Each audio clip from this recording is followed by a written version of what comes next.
যখন কিছুই খেতে ভালো লাগবে না, লাউ পাতার এই রেসিপিটা একবার ট্রাই করে দেখতে পারেন। গরম ভাতের সাথে এই আইটেমটা এতটা মজার হয় যে আপনাদের মুখের রুচি ফিরিয়ে আনবে। এইখানে আমি 5 থেকে 6 পিসের মতো বড় সাইজের লাউ পাতাকে খুব ভালো করে ধুয়ে পরিষ্কার করে নিয়েছি। এখন ঠিক এইভাবে একটু টান দিয়ে এর উপরের যে অংশটা আছে এইভাবে ফেলে দিচ্ছি।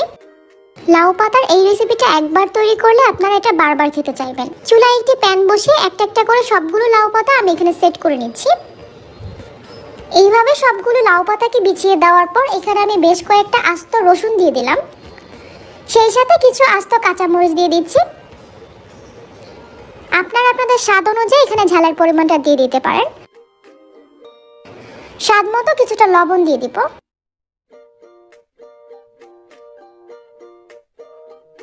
সেই সাথে এখানে আমি 1 কাপ পরিমাণ পানি দিয়ে দিচ্ছি। চুলার আঁচটা অন করে দিয়ে ঢাকনা দিয়ে ঢেকে রেখে দিব 2 থেকে 3 মিনিটের জন্য। 2 মিনিট পর আমি ঢাকনাটাকে খুলে দিয়েছি। এখন স্প্যাচুলা দিয়ে লাউ পাতাটাকে ঠিক এইভাবে একটু উল্টে দিচ্ছি।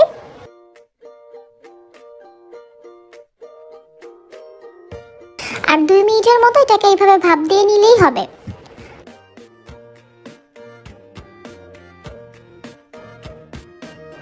হয়ে গিয়েছে, পানিটা ঝরিয়ে এখন এগুলাকে এইভাবে তুলে নিচ্ছি।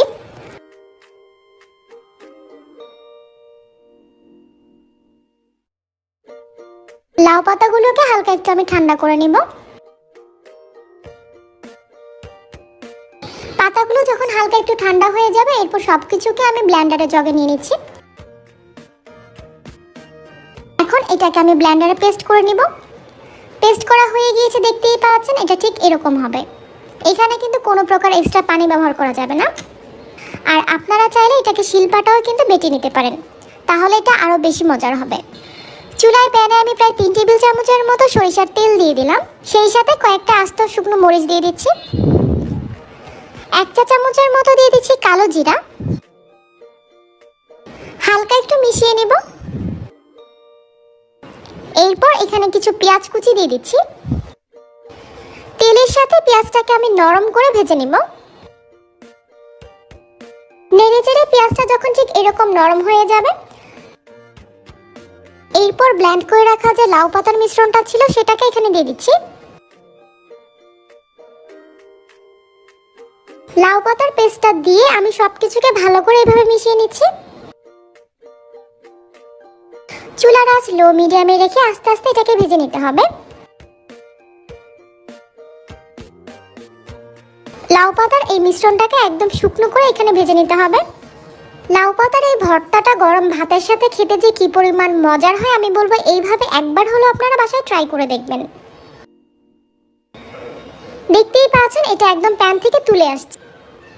ভাজতে ভাজতে যখন এটা প্যান থেকে এরকম তুলে আসবে এরপর চুলাটা বন্ধ করে এখন এটাকে আমি সার্ভ করে নিব।